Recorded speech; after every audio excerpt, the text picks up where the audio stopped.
Então é Natal e o que você fez? Eu sou o Alceu, tô aqui com a Ju e com o Anderson e hoje nós vamos falar sobre como sobreviver ao final do ano. Natal sugere que as famílias vão se encontrar, que vai ter uma árvore linda, cheia de presentes, o Papai Noel vai chegar. Mas aí todo mundo tem aquela tia que faz essas perguntas. E aí? Nossa, você engordou, hein? Falou que ia emagrecer, parece mais gorda. Você não vai engravidar? Não vai ter filho? Que horror! Você tá morando com esse namorado? E é aquela fofocaiada que um fala da vida do outro e o outro que tem que trazer o prato, não trouxe o prato, o salgado, o doce. Um é folgado, deixou para a última hora, o outro não fez nada, o outro tá super atordoado porque no final é ele que tem que dar conta de tudo. Enfim, isso é mais corriqueiro do que se imagina. Isso acontece em todas as famílias, seja com uma pessoa, seja em maior escala, em menor escala, todos esses papéis que a gente vai ocupando, né, nessa instituição chamada família e que trazem muitos desafios, principalmente nessa época de final de ano, aonde tem quase que uma obrigação implícita de se juntar e quem não vai se juntar ou se juntar. Todo mundo tem aquelas tradições familiares ao qual não se enxerga, não se vê ou não concorda. Então tudo isso vem à tona e a gente quis trazer para vocês assim, e quando eu me torno muito diferente, né, do meu ninho, da minha base, de onde eu vim? O que fazer com isso? Como é que a gente dá conta da gente e respeita essa família ou convive com essa família, enfim, de uma maneira satisfatória? Festas de fim de ano são festas esperadas. O Natal é um momento esperado em família. Tem esse lado positivo de reunir a família, mas essas questões elas aparecem porque elas fazem parte da natureza humana, da dinâmica humana. Acho que o que motivou a gente a comentar sobre isso que é justamente esse encontro que pode produzir sofrimento. Chega o fim do ano, cria um pouco essa pressão de as coisas precisam estar prontas, né? Não é só o peru que precisa estar pronto. Mas, os seus objetivos que você traçou, tudo isso precisa estar pronto. Parece que o Natal, dezembro, é o acerto de contas, né? Com aquilo que você prometeu para si mesmo e para as pessoas. E também demandas de trabalho, né? As relações interpessoais. Isso vai criando um cenário de estresse muito grande nas pessoas, né? Não é à toa que a gente conhece aí um termo muito popularmente chamado de dezembrite, ou esse estresse por conta do dezembro, e que, por conta disso, há um aumento muito grande de pessoas com sintomas, né, de ansiedade. Acho que a busca, inclusive, por hospitais, isso aumenta muito. O estresse em si, geralmente, aumenta em torno de 75% em homens, 80% em mulheres. As pessoas acessando a PS em busca de socorro por alguma coisa, e chega lá, a gente descobre que são coisas emocionais, né? São experiências de angústia que chegam ali. E no consultório a gente atende alguns médicos que trabalham, médicos e médicas que trabalham nessa área, eles comentam muito, nossa, é muito comum chegar no fim de ano pessoas com questões emocionais achando que tem um ataque de pânico por outra razão. Ou estão tendo um evento Exato, cardiovascular. justamente, é uma ansiedade muito elevada. Cria uma pressão por perfeição e harmonia muito grande. E essa pressão por harmonia, ela chega nas famílias. Quando todo mundo se encontra, parece que, como é reunião de família, a gente precisa estar em harmonia porque é a família, né? E acho que é interessante, né, a gente começar a falar de por quê. Já na nossa tradição aí de citar, né, vai falando de traduções de final do ano, fazendo traduções aí do Life Happens, de citar alguns autores importantes, né, que valem a pena. Tem um cara que eu gosto bastante que fala sobre identidade, né, principalmente nas relações familiares, relações pais e filhos, que é um professor da Universidade de Columbia, em Nova York, que ele Wells. publicou efetivamente um livro, né, que é um compilado de, se eu não me engano, 3.000 entrevistas, da entrevista de 3.000 famílias que ele fez ao longo de, sei lá, mais de década de trabalho, que é um livro que tem um nome, inclusive, muito sugestivo, que chama-se Longe da Árvore. né? O fruto sempre cai perto da árvore, até quando não cai. E ele frisa pra gente a importância da identidade nessas relações e quando elas não acontecem, aí o negócio pode ficar difícil. Mas para de suspense e fala o nome dele. O nome dele é Andrew Solomon. Eu esqueci. Eu tava aqui, pois é, mas nossa, você não vai falar o nome, né? Começa assim os conflitos na família, gente, fim de ano. Exatamente assim. Ele não fala, não, faz um suspense. Pra que suspense pras pessoas? Eu acho que são duas coisas que a gente tem que pensar. Uma é quando o fruto é perto da árvore e existem demandas, né, que são bastante relevantes, por exemplo, família, quando eu preciso decidir com que família eu vou passar o Natal, se é com a do meu marido, da minha esposa, do meu companheiro, da minha companheira, e isso tudo envolve decisão, envolve ter que lidar com estresse, de falar com a minha família, com a família do outro. E a outra que eu acho que é o mais complicado é quando nós nos tornamos muito diferentes da nossa árvore. Então, acho que são dois estresses que ocorrem diferentes. Então, com isso, a gente começa a ver como é que um problema é decisões, é todo o estresse, e eu acho que esse não é menos difícil, mas a gente entende que é uma demanda diferente, e o outro é aquela ovelha desgarrada, né? E quando eu sou a ovelha desgarrada? E quando eu sou uma rosa numa plantação de margarida? Tá todo mundo ali, bonitinho, igual, e eu não me vejo. Então, como é que começa essa formação da identidade de eu, né? Por que pessoas vindas da mesma família, por que pessoas com geralmente a mesma parentalidade e mesmo lugar de crescimento se tornam diferentes? Eu acho que vale a gente falar que primeiro tem toda essa sensibilidade que é muito pessoal, genética, biológica, né? Do quanto a gente é sensível a uma coisa ou a outra, o quanto a gente tolera coisas ou não. E segundo, que cada um, por mais que seja o mesmo ambiente, não é, né? São escolas diferentes, relações interpessoais diferentes, são relações que se formam e que vão moldando essa pessoa nessa dança de variáveis de uma maneira diferente. Exatos. E que às vezes essa pessoa começa a enxergar outras coisas que valem a pena ou que têm maior similaridade com o jeito dela ver a vida, enxergar a vida, do que com aquela que ela foi acostumada ali no ninho dela. Tem um livro da Lia Luft, que é Reunião de Família. E eu acho que, pensando assim numa frase que pudesse representar essa questão que a gente trouxe aqui, é como se essa experiência ela fosse um espelho amplificado das fragilidades humanas. É onde rosas, margaridas e cravos se encontram e eles precisam, de alguma maneira, representar a única coisa que para a família é importante, mas eles são diferentes, eles têm texturas diferentes, cheiros diferentes, cores diferentes. Necessidades diferentes. Exatamente, e precisa ornar numa coisa que é socialmente imposta. E aí isso gera bastante sofrimento. Essa obra exemplifica bastante essa tentativa de manter esse estado de harmonia, essa aparência, mas chega um momento em que as diferenças, que cada um tem esse direito de ter as próprias diferenças, quando elas se chocam e a dinâmica real aparece. E aí quando a dinâmica real aparece, muitas vezes a gente não tem repertório, habilidade para conseguir sustentar essa dinâmica familiar que estava ali, né, o tempo todo. Tão curioso, né? Alceu, eu vou te falar uma coisinha assim, que eu acho que você vai ter sempre uma coisinha na manga para trazer pra gente de um estudo. Por quê que as diferenças são tão relevantes e tão enriquecedoras e ao mesmo tempo tão difíceis da gente lidar?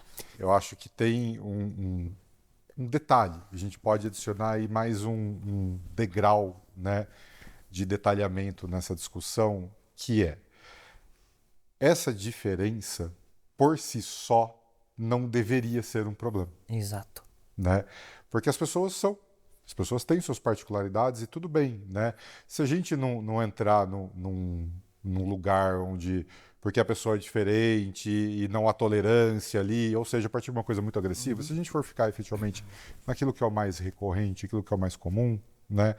Essa diferença, ela vai começar a dar errado a hora que falta algo ali. E o que que é o falta algo ali? O que está faltando ali? É a hora que o diferente, ele precisa, ele tem uma necessidade, ele tem uma motivação ali que não está sendo sanada, né? Que é uma motivação que todos nós precisamos, que é importante para todos nós, que é a autovalidação, a aceitação, a atenção, né? Que são todos aqueles reforçadores sociais, são todas aquelas coisas, aqueles carinhos e afetos que todos nós produzimos na nossa vida, tanto familiar quanto com amigos, nas nossas redes de apoio profissional e por aí vai. Quando a pessoa é muito diferente, às vezes há um ruído aí, e às vezes esse ruído é muito antigo. E por ser muito antigo, a pessoa diferente ela vai precisar buscar essa autovalidação o tempo inteiro. Ao buscar, os conflitos começam a acontecer. É nesse detalhe que mora você no dia da noite de Natal, na ceia de Natal, querer impor a sua opinião política, por exemplo, para todo mundo que está ali. Exato. Por que você precisa impor sua opinião política ali? Por que isso é necessário Naquele momento, né? Por que não poderia ficar para outra discussão, para outra conversa ali, só as pessoas estarem conversando coisas legais, né, interagindo de uma maneira positiva? Mas ele se torna importante. E aí você falou de um termo que eu acho super relevante, gente. O que é validação? E o que é autovalidação? A gente precisa, eu acho que esse é o passo número 1, para a gente começar a dar conta dessa demanda. Seja a gente uma margarida num campo de rosas, seja a gente uma rosa vermelha num campo de rosas brancas, seja a gente como for. Validar o outro é ouvir o outro com atenção genuína. Validar o outro é estar presente, não é concordar. É simplesmente permitir um espaço emocional em que o outro exista à maneira dele, aonde o outro pode sentir, ter opiniões e estar sem que você tenha que interferir. Você não precisa concordar. Então, por exemplo, a tia que vira para você e fala: "Você não vai engravidar?" Nessa hora, é muito importante que você valide o que tem na história dessa pessoa. Por que para ela o lugar da mulher tem que ser um lugar de gestação ou de maternidade? Por que na época dela isso era relevante? Então isso entra, aqui também a empatia. A gente precisa ter essa empatia com o outro para validar o que aquela pessoa está trazendo. Ah, mas é chato. Sim, às vezes é chato. E aí a gente precisa fazer um outro movimento, que é autovalidar-se. Como que é autovalidação? É primeiro, o que eu quero para mim? O que faz sentido para mim? O que eu de fato me sinto confortável em viver, o que eu sinto e como eu estou. Quando você se firma nesse lugar com você mesma, você vai ter a segurança que você precisa em, de repente, permanecer como se fosse uma borda segura entre o que é seu e o que é do outro, né? E falar: "Tia, porque isso não foi relevante para mim até agora. Mas é muito importante, você tem que ser mãe." E aí você pensa, ela, na história dela, isso faz muito sentido, eu entendo, tia, mas para mim não foi. Ju, eu fiquei pensando também numa questão muito importante da possibilidade dessa pessoa ter também uma validação sobre o que ela sente quando ela escuta isso. Às vezes fica uma ideia de como você tem que ser capaz de manejar e lidar com aquilo que é desconfortável para você a qualquer custo. E isso é uma habilidade importante até de observar esse ambiente, ele proporciona isso para você? Você vai conseguir ter esse tipo de recurso? Porque se não, é o seu direito de aprender a como se esquivar. Que esquiva às vezes é bom, né? Esquivativo é muito bom. Às vezes tem que se proteger de cenários que possam gerar mal-estar. E ter esse desenvolvimento desse repertório te protege em circunstâncias onde você está vivendo assim. Eu não gostaria de ir passar com a família as festas de fim de ano. Mas nas circunstâncias em que eu me encontro, eu terei que fazer isso. Seja se esquivando, não buscando a validação ali, Exato. seja nem indo lá. Exatamente. Seja nem estando lá. Exatamente. E até mesmo a tia aprender que ela está sendo deselegante e que tem um comentário desnecessário. Eu lembrei do filme Encanto, da Disney. Da família Madrigal, né? Tem a mais forte, a mais bela, o X, Y e aquilo. E tem o Bruno, né? Que destoava da família. E o Bruno que mostrava uma realidade que era diferente. Ele previa as coisas, né? Que acontecia. E a maneira que a família Madrigal resolveu foi assim: não falemos do Bruno, deixe o Bruno lá, porque o Bruno traz todas essas questões pra gente. O Bruno era o sinal de que apontava: nossa família não tá tão harmoniosa assim, né? As coisas não estão tão dessa maneira. E aí o que vai mudando essa dinâmica é quando realmente a família ela passa a aceitar a diferença e a individualidade de cada pessoa, não como a função que se tem, a mais bonita, né, a mais forte, mas como a relação se estabelece e o amor se estabelece entre esses membros da família, e é por meio da própria validação e da aceitação da diferença, né? Que a metáfora foi construída com a personagem, a Maribel, acho que é isso, a Maribel, a garotinha. Fofa. Que ela começa a explorar, entender tudo, e ela fala: não é como venderam pra mim a ideia. Porque ela não tem nenhum dom especial, né? Exatamente, ela não tem. E aí me lembra muito do episódio que a gente falou sobre pertencimento. Tá bom, a gente já entendeu a complexidade, eu sou uma margarida num campo de rosa, ou eu sou uma rosa, enfim. E aí, como é que a gente faz? Eu gosto muito de uma divisão bem didática que a DBT faz, né? Que é a seguinte: diante de cada situação, a gente pode dividir em três grandes, coisas, digamos assim: autorrespeito, relacionamento ou objetivo.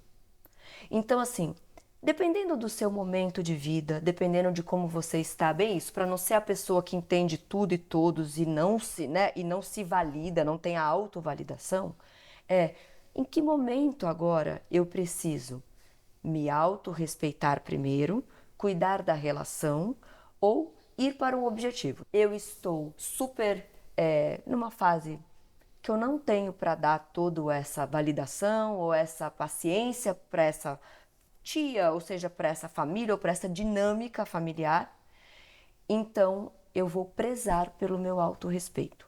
Prezando pelo meu autorrespeito, talvez eu escolha não ir. Olha, eu não vou passar, eu vou viajar.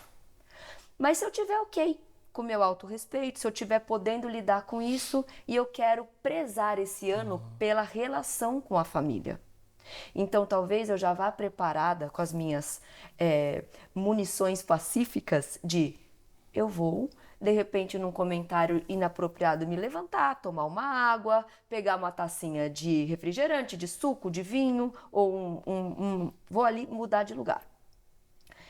Mas ainda assim, se eu tiver como objetivo, então vamos supor, existe um membro dessa família que de repente já está muito idoso ou está muito adoecido e eu tenho como objetivo passar essa festa com esse membro pelo objetivo de me despedir ou de prezar ou zelar pelaquela figura que está ali. Então eu já vou e vou colocar lá o objetivo em primeiro. Então eu sei qual é o meu objetivo, a função da minha estada ali e vou me preparar para as coisas que podem ser mais, enfim, constrangedoras ou inapropriadas ou difíceis de eu lidar. Eu gosto muito dessa divisão de acordo em como nós estamos nos sentindo, em que a gente tem para entregar. Assim a gente não fica essa pessoa que tem que ser sempre, né? Eu brinco, o Buda da relação de tá tudo bem, tudo ótimo, vamos. A gente não fica uma pessoa hostil, a gente não fica uma pessoa solitária, e a gente consegue manejar essas diferenças, né? A partir das prioridades que estão ali, sei lá, vigorando no nosso momento. Para chegar dessa possibilidade de conseguir seguir, né, essas ferramentas, de executar essas ferramentas, olhar para si, né, refletir um pouco sobre quem é você nessa família, quem é você fora da família. A gente entra muito na noção de eu de self, né? Tá muito elucidado que você não é o papel que você vai desempenhar lá, né? Se por alguma razão você precisa desempenhar um papel, como você colocou muito bem, que eu achei uma ótima dica, porque vai muito na questão de escolha ligada a valores, né? Então, assim, eu quero encontrar meu ente querido que já está adoecido e de idade, talvez seja o último Natal com essa pessoa. Então, para mim, é valoroso fazer isso, eu tenho esse objetivo e eu vou lá por isso. Eu sei quem eu sou, eu sei que as minhas ações que eu vou fazer agora por esse motivo não resumem, não reduzem a minha existência e eu sei os meus valores. E eu posso ser diferente a depender do contexto, isso não muda a minha identidade. Isso eu acho que cria uma relação poderosa de existência que possibilita enfrentar essa situação, né? E que você consiga passá-la, né? Passar por ela de maneira mais saudável, que não fique uma coisa muito pesada também, né? Acho que olhar para esse lado, né? Juntar, fazer um combinado entre essas duas questões. Esse momento de reflexão, trabalho na questão do eu e pegar ferramentas como essa que você colocou da DBT, que são assim, excelentes. E ajuda a ir para um caminho de regulação emocional, né? O seu, porque tem hora que realmente não dá, Tem né? E hora tem que hora realmente que. não dá. E a gente sabe que quando as emoções batem a porta, elas não perguntam se podem entrar, elas entram. E às vezes elas nem batem, elas arrebentam, arrombam a porta Ela e a sai gente que lide, chutando tudo. chutando tudo, e a gente que lide com elas. Eu achei super legal, né, o que vocês trouxeram, né? Porque acho que, resumidamente, né, é uma maneira super didática da gente compreender que o central de tudo isso, para você fazer uma escolha bem fundamentada sobre como, né, se autogerenciar e sobreviver ao final do ano, né, é importante o autoconhecimento. É Isso. importante você se perceber, né, naquele momento, ali, dezembrão acabando, o que você efetivamente precisa e quer produzir na sua vida naquele momento para você fazer uma boa escolha e entender se está na hora mesmo, se vai ter mais um Natal do seu, né, Exato. parente ali velhinho, né? Se pode adiar mais um, esse talvez seja um que a emoção, né, o sentimento venha chutando a porta, ou não, se putz, eu tô bem, tô legal, vou escutar umas besteiras lá, mas eu vou dessa vez, porque dessa vez vai ser importante. Acho que, né, o autoconhecimento é o central para dessa maneira você conseguir fazer uma escolha bem feita. Tem uma coisa que a gente conversa muito, assim, eu, Alceu e a Ju, que não é coincidência, né? Chega o fim de ano, o Natal, né, as festas de fim de ano, ah, aparecem algumas demandas de psicoterapia, né?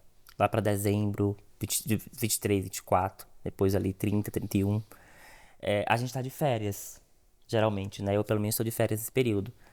E chega mensagem no nosso contato, procurando terapia. Tem uma coisa que a gente entende que a terapia começa antes do consultório, do primeiro contato. E se tem um momento que eu sinto uma compaixão muito grande, é quando chegam essas mensagens. Porque ali a gente se conecta com uma realidade que a gente sabe o que está acontecendo com aquela pessoa. O que levou ela a mandar uma mensagem para um profissional no dia 23 de dezembro, 24, que essa pessoa sabe que eles estão com a família, né? Mas há uma situação de sofrimento muito importante. E ali foi um passo em busca de autocuidado, de autovalidação da própria existência. Que bom que a pessoa, ela deu espaço, ela procurou alguém para poder escutar. Que ela conseguiu e além daquela experiência emocional que ela teve, muitas vezes de sofrimento, que ela conseguiu romper este conceito, eu estou aqui sofrendo, e ela pôde enxergar algo além daquilo, daquela experiência, né? Então, se tem uma coisa que eu acho importante assim para você se dar de presente no Natal, é compaixão, né? E de entender que você não se resume àquela experiência daquele momento.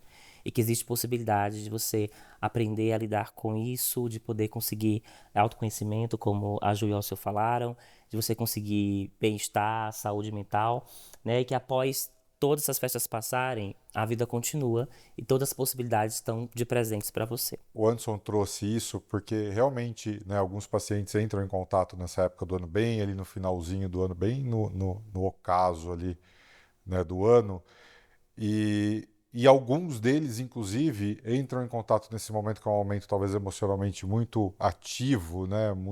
Tá empurrando muito ali, tá virando uma necessidade muito importante, não continuam, né, esse contato logo na sequência no início do ano. Até às vezes marcam de vir no comecinho do ano, mas acabam desmarcando e não vêm, né?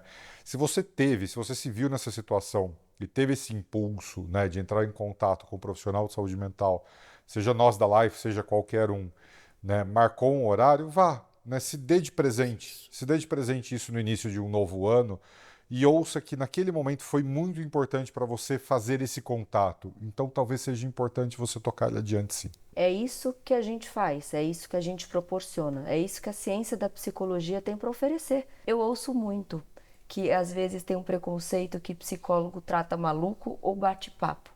A gente tem, através dessa ferramenta verbal de conversar, habilidades e conhecimento para transformar tudo isso em autoconhecimento, para que você possa fazer esse tuning fino do que está ali, do seu momento. É um momento que a gente tira para isso. Então, assim, é muito importante. A gente está aqui para ajudar você nisso e a gente espera que você consiga passar aí pelas suas festas de fim de ano usando essa dica prática para que tenha aí boas festas, enfim, e que lide com tudo isso. E chegamos no fim do ano, Ufa! né? Esse é o... Sobrevivemos ao fim do ano. Sobrevivemos. É o último episódio do ano e fiquei pensando aqui, né? Chegando no final, caramba, né? Quando começou, parecia tão difícil, de dar muito medo pra gente. Pensamos, nossa, não vamos conseguir, a gente não tem repertório, né? Enfim, aquelas questões todas que já falamos aqui, inclusive nos episódios, né? De medo, de ansiedade. Mas deu certo, né? Acho que isso é importante, deu certo porque é valoroso pra gente e deu certo porque a gente não estava sozinho, nós estávamos com as pessoas que acompanham a gente, né? Eu acho que isso é muito importante ressaltar e agradecer, né? Exato. Todo mundo que acompanhou a gente. Ano que vem a gente continua. Tá sendo muito importante conversar sobre esses assuntos e levar até vocês aquilo que a gente acredita e aquilo que a gente considera como importante para a construção do bem-estar e da saúde mental. E teremos muitos assuntos interessantes no ano que vem para conversar. É isso aí. E ao longo desse ano, nós aprendemos uma coisa muito importante, que é, se você não é inscrito, se inscreva, deixe o seu joinha, que vale muito pra gente, e deixe um comentário aqui embaixo sobre o que você gostaria que a gente Ainda falasse. bem que não fui eu que falei isso. Isso é muito bom. Boas festas, pessoal. A gente se vê no ano que Boas vem. festas, até ano que vem.